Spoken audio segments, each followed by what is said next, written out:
Good evening, everyone. Welcome to this webinar on Google Forms, preventing cheating and designing better forms to enhance the accountability of your assessments. My name is John Solar. I should be joining you for the next hour or so. Thanks so much for being here.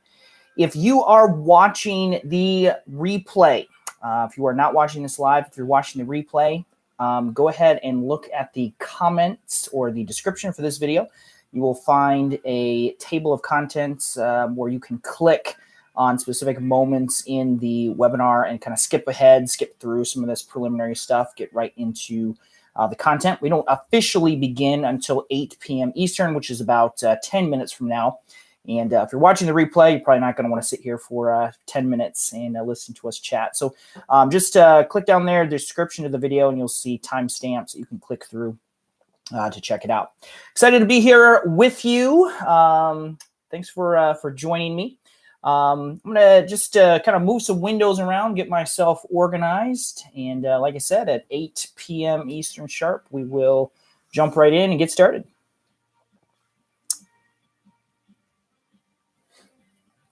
Sheila, good to have you here from Alberta, Canada. Thanks for saying hello. If you are watching this live, there are two ways that you can view this webinar. One is by listening, watching on the view page on my website, chrome.tech/live. You can do that. It's totally fine. However, you will not be able to see or participate in the live chat. The live chat only appears if you are watching this on YouTube itself. So from the watch page, there should be a link to this video on YouTube, and you'll see my video in the center and the chat over on the right side of the screen. Either is totally fine. If you just want to kind of listen and observe, that's completely fine. I will be taking questions throughout the webinar, so if you feel like being involved in the discussion, you'll need to head over to YouTube so you can watch the live feed. Thanks so much for introducing yourself. Got Kurt from Arizona. Efren, welcome. From Texas. Claudette, all the way from Jamaica. Sounds great. Sign me up. Hey, Brian, good to have you. Dawn, some familiar faces in here. Good to see you guys.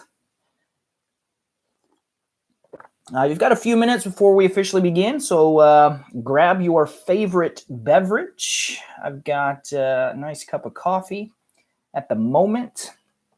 And then my preferred drink of choice is LaCroix. I've got the weird ones right now. These aren't my favorite, but we'll work our way through them. Hey, Lisa, welcome. Good to have you. Got people from all over the place. It's great.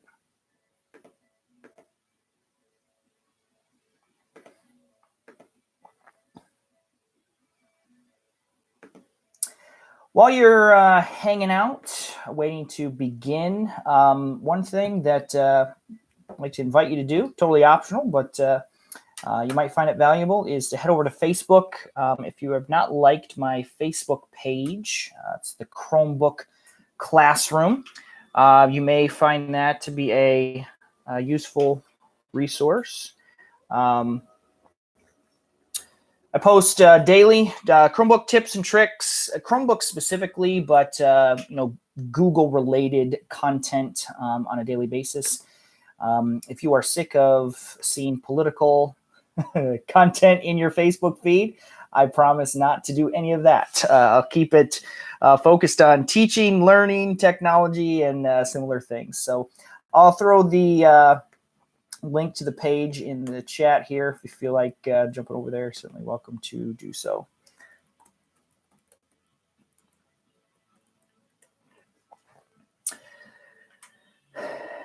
Debbie, Michelle, Jen, welcome to you guys. Some good Midwesterners from Connecticut or Indiana, Michigan, and Iowa. Good to have you.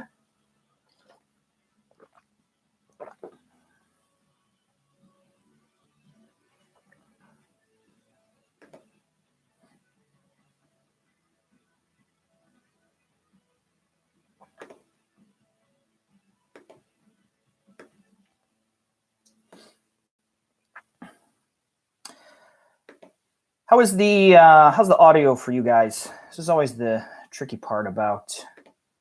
We can switch this. Might be a little better. How about that? Does that sound better? I actually using this mic that's in front of me. One of the hardest part about webinar is you can't listen to yourself or watch yourself while you're doing this. So thanks so much. One time, well, the last webinar, I accidentally bumped my mic here, this cord in the back, pulled it right out. Went on for 10 minutes and nobody could hear me. It's a little awkward. So try to avoid that tonight.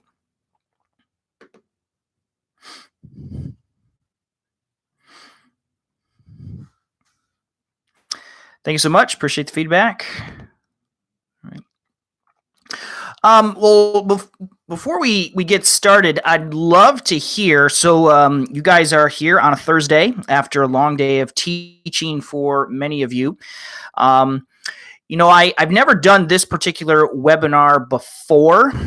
And so I was kind of looking at some of the things that people were posting in various Facebook groups about Google Forms and assessment and technology in general. I try to create webinars that people actually will benefit from. I'm not just doing this for, I enjoy it, but I'm not doing it just because I have nothing better to do. I want this to be valuable. And the topic of cheating and assessments and, keeping those assessments, maintaining the integrity of them came up a lot.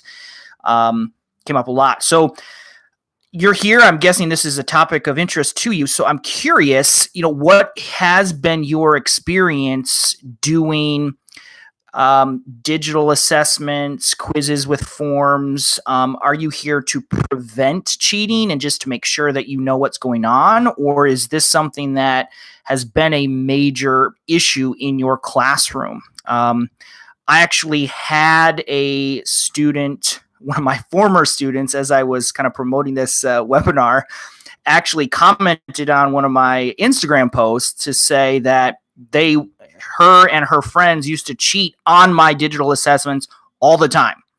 It was just, that's what they did. This was many years ago.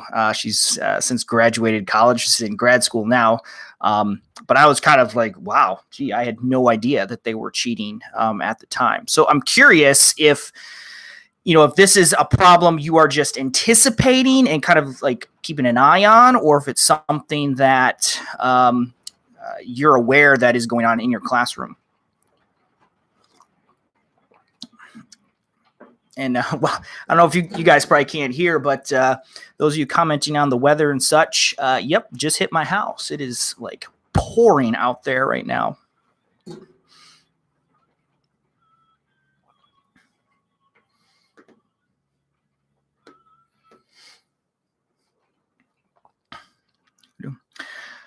Cool. So I appreciate the feedback. Yep. So Laura, just concerned about students just looking stuff up. I mean, that's the simplest form of cheating. Just you're not here, so I'm gonna look up the answers. Debbie's taking advantage of locked quiz mode. We will be briefly chatting about that today, for sure. Nicole, you've been catching on. Yeah. It's a challenge. Those students, they always seem to be one step ahead of us, for sure. Yes, Debbie, the auto translate can be a bit of a challenge for language teachers. That is something that you can ask your IT director to disable, so it won't suggest, do you want to translate this to English?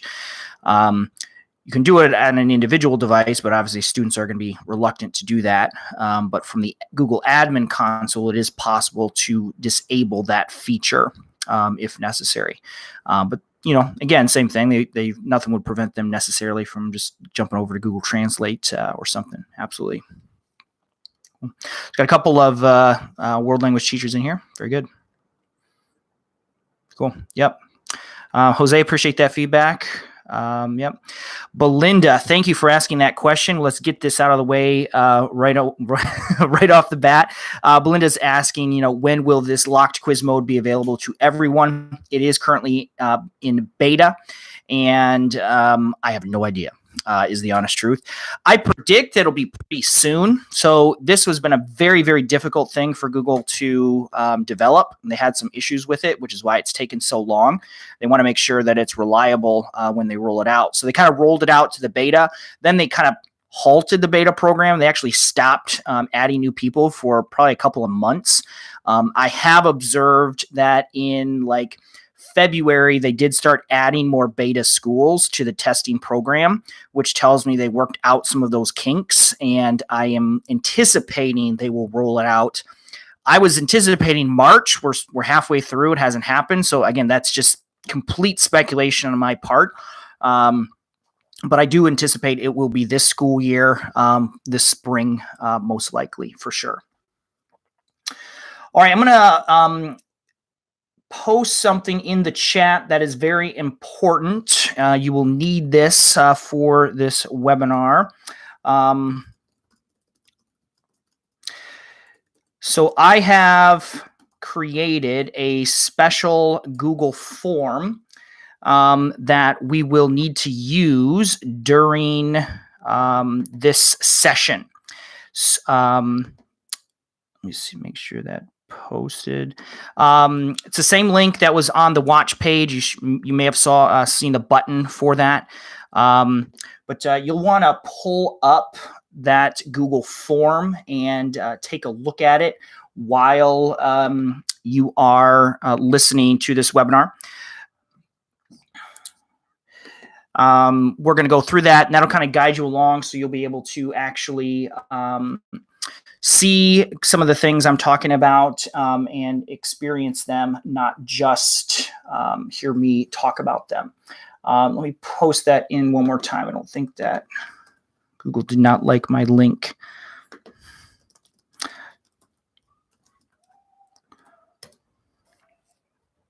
Cool. All right, there we go.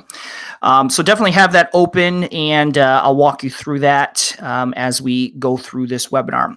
If you are watching the live or the replay, that link should be in the email that I sent, and it's also in the description for this video. You'll definitely want to have that open as you watch. Well, welcome everyone. I have 8:03. We're going to go ahead and get started. See about 30 plus people. I'm sure we'll have a few more joining us over time. I appreciate you being here on a Thursday evening. My name is John Sowash. I am a former high school science teacher, high school principal, and now spend my time supporting schools as they use technology, specifically Chromebooks and G Suite for Education. That is my full-time occupation. I'm blessed to be able to do that. I may have visited some of your schools. You may have seen me speak at conferences and events around the country. Also the author of a book called The Chromebook Classroom, which you may have heard me speak about before, and just ideas and tips for using Chromebooks in your class. Google Forms may possibly be my favorite member of the G Suite family. Now, that is a little bit like picking your favorite child, but if I was forced to do so, Google Forms might come out on top. It is, in my opinion, one of the most versatile and awesome tools that Google has created. And I mean, Google Docs is great, but we also have Excel and Microsoft Word and Keynote and Pages and all the rest. But Google Forms is kind of its own thing. And because of its connection with Google Sheets, it can just do so many tremendous things. Tonight, we're going to be focusing on how to use Google Forms for assessment, specifically quizzes for your classroom. But there are just a tremendous number of ways that you can use Google Forms just in education to organize, streamline, and automate your own classroom. This webinar is sponsored by my online course. I am teaching a 5-week virtual course on Google Forms that goes well beyond the focus of our webinar today into a lot of deep topics. This is a Google Forms masterclass that will make you a Google Forms expert. That course starts in mid-April. I'll give you a little more information about that later on in the webinar. But let's jump right in and begin talking about how to design Google Forms that are cheat-proof. Now, let me step back for just a minute to say that assessments, testing, things like that, has its place in the classroom, but it is only one component of all the things that we do. I am not at all afraid of doing summative assessments in my classroom. I think there is a point at which students need to be held accountable for the work and the effort that they have put into learning a topic or certain information. There is a place for that. It is not a be-all, end-all, but it is an important component of a well-rounded classroom. As such, Google Forms is a great tool to deliver that. As a young teacher, I would give a Friday quiz in my classroom, and starting your weekend, a Friday afternoon, by grading 100 multiple choice assessments is not a great way to begin your weekend. It's not great. And so I very quickly decided to begin looking for alternatives to a paper-based quiz, and eventually stumbled upon Google Forms. And over time, Google Forms has gotten better and better. There was a time when you still had to manually grade them in the spreadsheet. And then any of you use Flubaroo, that was a big deal maybe 5-6 years ago. That would automatically grade them for you. And then Google rolled out their own version of grading forms, which has been great. Now we have locked quiz mode, we have Google Classroom, and so this just makes Google Forms such a marvelous assessment tool. The problem is that, as many of you have realized, when you give digital assessments, it opens up all kinds of challenges and issues that you need to be aware of. Your students are probably already cheating and doing things while they are taking your quiz that you probably don't really want them to be doing. Some of the common things that your students are doing, I'll kind of list them off in the comments if you have seen or observed or caught students doing any of these. I'd love to hear about it. So here are 10 quick ways that students are cheating on your assessments. Okay. Now, the most common, and some of you have already mentioned this, is just simply opening up additional tabs to look up information. So they have your quiz in one tab and they're looking up answers in another. And obviously you can walk around the room and be vigilant in that respect, but you go over there and, you can't see everyone all the time. So that's the first, probably the simplest way that students can cheat. Number two, if you if you have multiple sections of the same class and you post your quiz to all of your classes, first, third, and fifth hour, maybe you're using Google Classroom, you will have some students who are previewing your assessment. So they are opening your quiz, scanning the questions prior to class, and then only studying or memorizing the information that they need to pass. Very easy, very common way to cheat. Number three, students are sending questions to one another. There's a million ways to do this. They can copy and paste. They can take pictures with their cell phones. They can take screen capture. With one button, if I just go Control and then the window switcher key, I can just take a picture of my entire screen. I could take a picture of the entire quiz so fast that a teacher would never be able to catch me doing that. And then I can email or post those pictures to my friends. Number four is sharing the answers. Now, depending on how your forms are set up, if you are revealing the answers, the scores, once a student has taken it, a student can say, hey, just to let you know, question number 4 is tricky.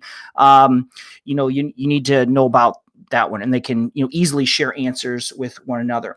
Number 6, so this is the sixth way that students are cheating on your assessments. Now, this one, these kids deserve some kind of an award because the lengths they are going to is pretty intense. So if you open a Google form, and if you've got my form open right now, I'll switch to screen share so I can show this to you. If you have a Google form open and you right click on that Google form, there's an option that will say view source. And if you look at the source code for an assessment, you can look in the code to find the correct answers. Now, it's a little tricky to do that. It's not easy, but the answers are in there, and you can find them if you right-click on a quiz and view source. It's pretty remarkable that students can do that. If only they spent that much time studying, they would probably be even more successful. So that's number 6. Number 7, this is another really simple, easy one, just looking over their shoulder or over a friend's shoulder to see what's being posted or who's clicking which answer. That's a very simple one.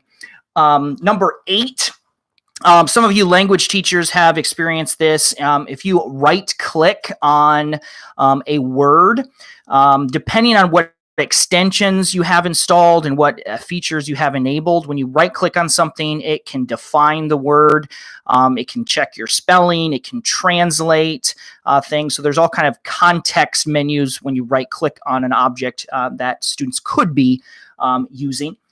Number 9, this has been happening since the dawn of time, just sharing answers during passing time. So first hour leaves, second hour comes in, and they're talking in the hallways. And then finally, number 10 is just old school, writing down little notes and cheats on their, hand paper, the brim of their hat, etc. So lots of different ways that students could potentially cheat and game the system a little bit in their classroom. So those are the things that I want to help you avoid in your classroom. So that's kind of my preamble. A lot of you know that those things are going on or have suspicions of those things. Now I'm going to show you how to prevent or at least minimize many of those things and those items. So this is the part where you're going to want to follow along with me. So I have posted and shared with you. I'm going to do it one more time so you all have access. Share a Google form for you to use. So please, if you haven't done so, click on the link I just posted in the chat. You're going to want that Google form open so that you can experience that. And I am going to try to do a screen share here. I'm trying to figure out where they've hidden all these things. Screen share used to be here. Boy, if they took that away, I'm going to be in trouble. We'll figure that out. The screen share button has disappeared from YouTube Live. Let's try it. Maybe that's why. Let me unshare this.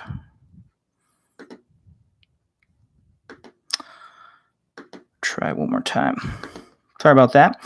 You guys open up that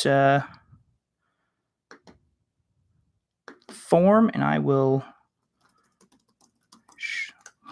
look this up. One of the hazards of working with Google is they change stuff all the time. Let me take a quick look. See if we can get this going here. That is not true.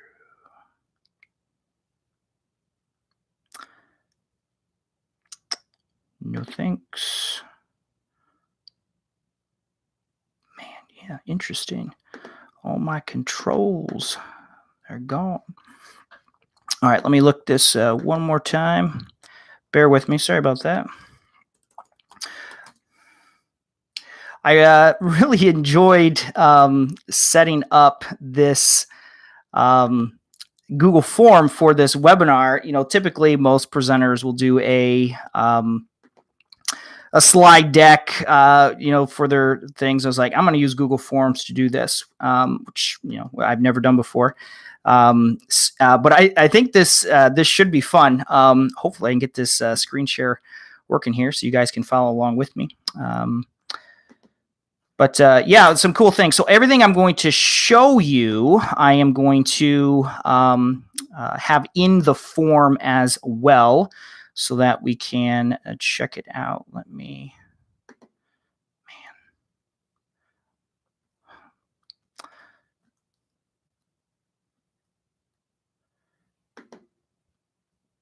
my goodness.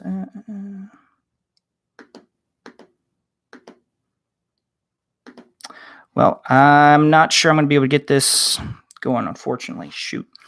So you're going to be able to watch me here, but you're going to have to follow along using the Google form that I shared with you, and we'll do it that way.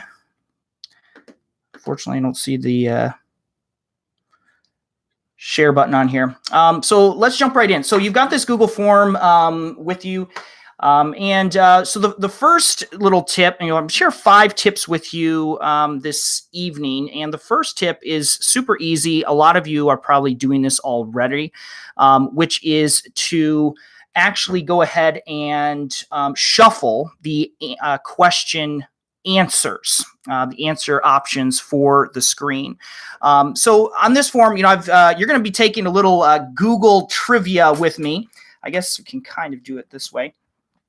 So I'm looking at this main screen here, and the first time that you look at this, it's going to give you a random order of options. And if you just refresh this page, I'm going to press the refresh key, it's going to automatically update this screen and give you another randomized list of question options.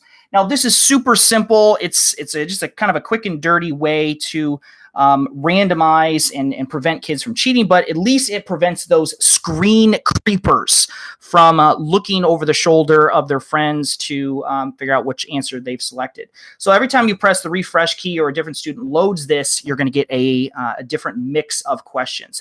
Now, this is a super easy thing to set up in your Google form, and you can see right there on the screen on the form how it works. If you go to any multiple choice question and click the snowman in the bottom right corner of the screen, you'll see one of the options is shuffle option order, and that's what I always do for my multiple choice questions. Very simple, very easy to do, prevent a little bit of cheating. So let's go ahead. That's first tip for shuffling those question orders. Now we'll see how well you can do on this Google history trivia question. So as we're going through here, go ahead and select the answers for each question that you think are appropriate. We'll see how you grade out at the end. So I'm going to go ahead and click next and go to the second page. This is tip number 2. Now this one gets a little more technical, and but it is fun. So you'll notice some of you may have been trying to skip ahead and jump through this form together. But the second thing is a section break. So what I have done is I've broken the form into a lot of different pages, and you are unable to continue on to subsequent pages until, in this case, I give you the password for the quiz. So I'll give that password to you in a moment, but the way that this works is, so you add sections to your quiz, and we're going to use sections in a couple different contexts here tonight. And then I insert a free response question. Now, for the free response question, there is an option where you can, it's called data validation, where you can automatically say, unless a certain number or word or something is entered into this field, don't let the person submit the question in the form, which is what I'm doing. So until you know what the correct password is, you can't move on. This is a really good way to password protect or set up a roadblock for like self-paced assessment. So if you want your students to like watch a video or do a thing before moving on to the assessment, you don't give them the password until you've gone on to a certain point. As some of you are mentioning in here, This is not a secure system. Don't use this to protect sensitive information or, proprietary information. This is more of just a check for understanding, blocking them. So the correct password for this to move on to the next section of the form is the word back rub. If you enter back rub, all lowercase, it is case sensitive. So enter back rub into the form, which will allow you to move forward. Now, the reason I do that is if you post the link to your quiz to all of your sections, all of your different hours, your first hour class might have the password and be able to go through, but your second, your third hour classes will not. Now, again, they are going to share information between in passing time, so you probably need to change the password, which is easy enough. But that's a way to prevent people who from looking at the form in advance of when you actually want them to take it. So again, enter the word back rub into the form. That will allow you to move on to the next section. Now we're going to be using sections again. This was a lot of fun to set up and think about, and I hope you'll find this interesting. Google Forms does not have the means of creating a question bank. That would be amazing. Like if I could write 25 questions and then just randomly deliver 10 or 15 of those questions to each student, that would be brilliant. We can't do that. So what I am doing is I am basically coming up with the same end result by using a branch. So Google Forms allows you to take respondents to a certain page based on their answer to a previous question. So what I'm doing is you are presented with this question here that says, pick your favorite color. There's no points assigned to this. This is not a quiz question, but you'll notice that every question you pick will take you to a different randomized page on your quiz. So if you click, and you can play with this for a little bit if you want, if you click the red circle and then click next, you're going to get a question about when was Google's domain name registered. Now, if you go back and you pick the green circle, you're going to get a different question. It's going to ask you how many search queries a day Google was processing in 1998. So this allows you to differentiate your forms based on essentially a randomized selection. So you're going to ask a question like pick a color, pick a number. They're just picking something, and it's going to take them to one of multiple steps in your form. Now, if you continue on, go ahead and answer whatever question you get. Make a selection and click next, and you're going to see kind of how that branching works. So I kind of diagrammed it out. Let's see if I can put this over here so we can point to it a little bit. So we were all choosing a question, and this is branching out. Now, I only asked you one question.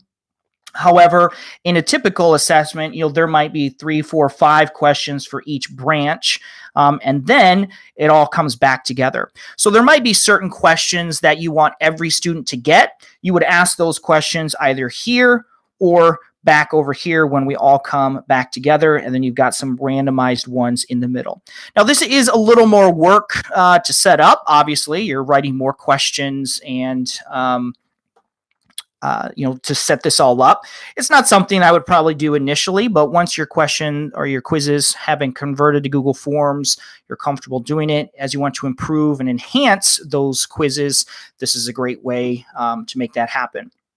So that's tip number 3, using branches to create differentiated quizzes. Now, it is technically even possible to use this for a pseudo-adaptive question. Technically, if I asked a multiple choice question, if a student got that question wrong, I could take them to a certain page. If they get it right, I could take them to a different page with harder, more difficult questions. Google Forms doesn't have the analytics behind it to really begin understanding how well students are dealing with a particular topic or skill. You'd have to do that all manually. So I don't know that I would personally try to set up Google Forms for adaptive learning, but theoretically is possible. All right, let's continue on to our form. We'll go to the next session. Before we get into tips 4 and 5, just wanted to talk with you briefly about my upcoming online course, and then also take a minute to scan through the chat and answer some questions that were popped in. If you are using Google Forms or interested in using Google Forms in your classroom, I would love to work with you. And starting in April 14th, I'm teaching a 5-week Google Forms masterclass. This is not a beginner level course. This is a class for people who are comfortable with the basics and are ready to take it to the next level.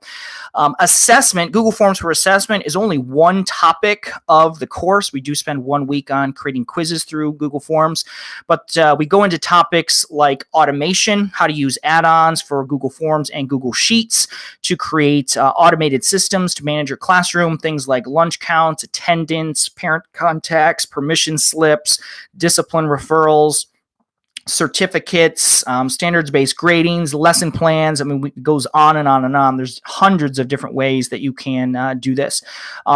We also talk about designing better forms in terms of the visual design. I've got some neat tips about how to use graphic design tools to create and build forms that look really good.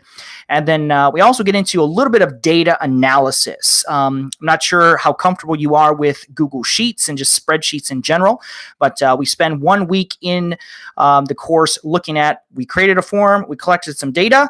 Now what? What do we do with the data that we've collected? We talk about filtering and sorting and pivot tables and charts and graphs, creating those. My friend Ben Collins, who is a Google Sheets ninja expert extraordinaire, has created some content that I'll be adding to the course as well.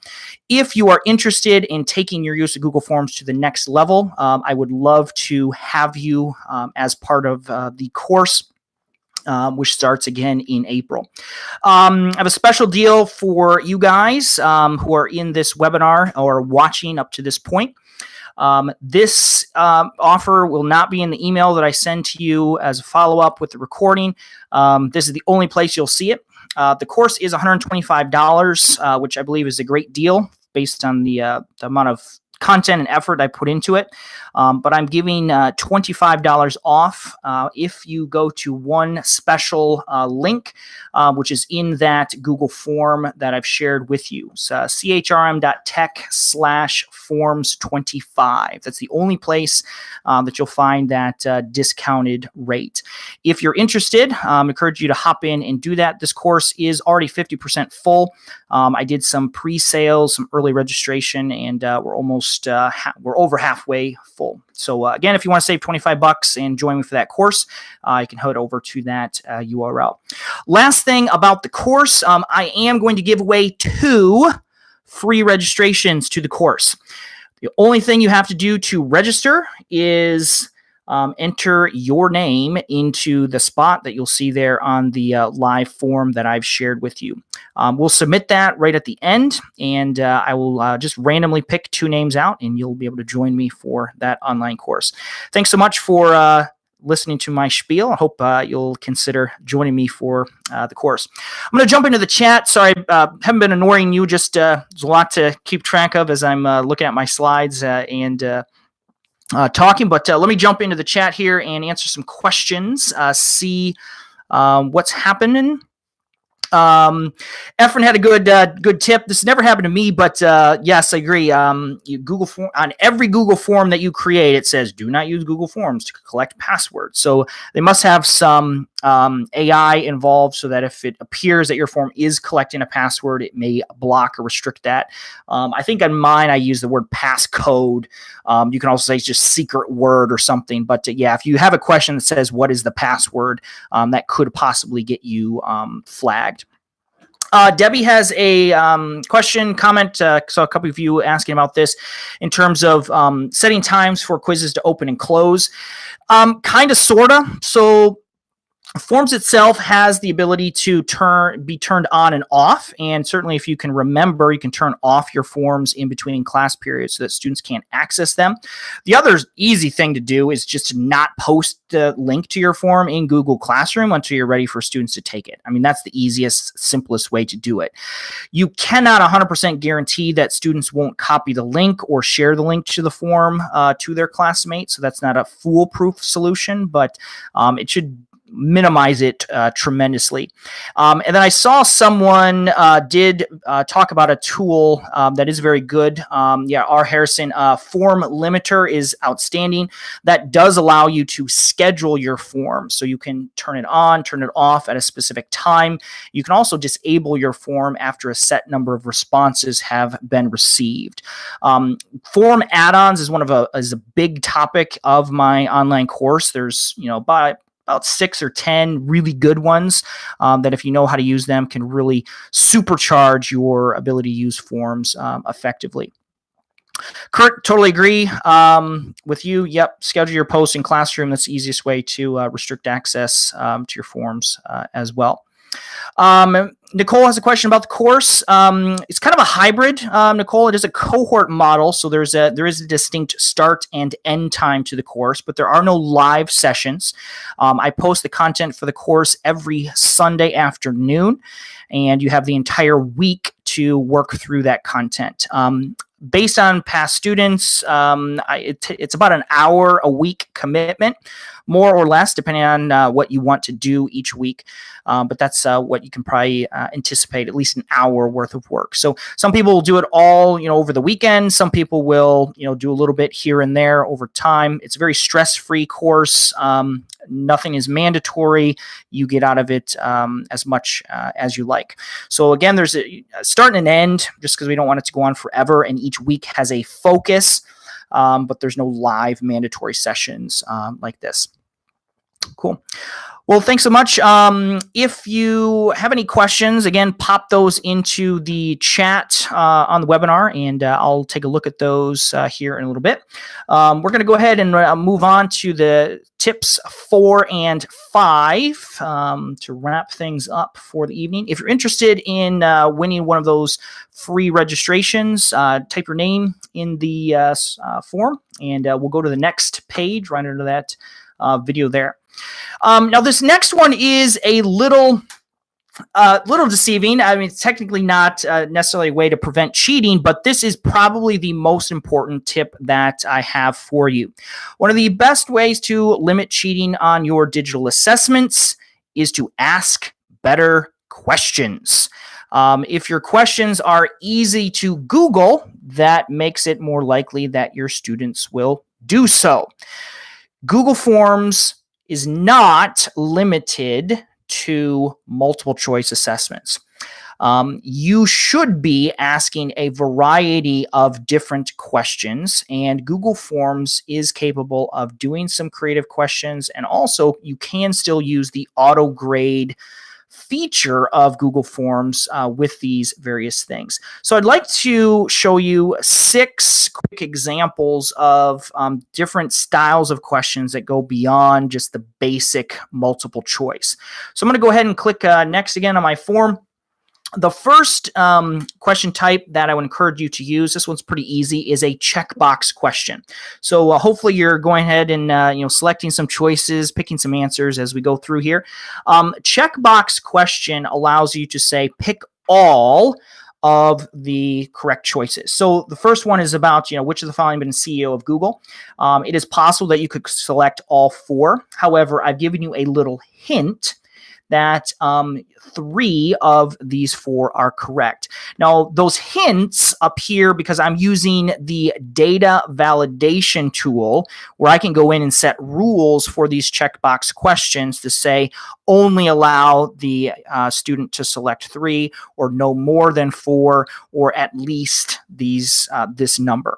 So the checkbox question, I distinctly remember as a middle school student how much I hated and despised these types of questions. Multiple choice, I can kind of fake my way through, but now it's like select the best choices from the available selections. So much more difficult for a student to cheat when they have multiple options to pick from.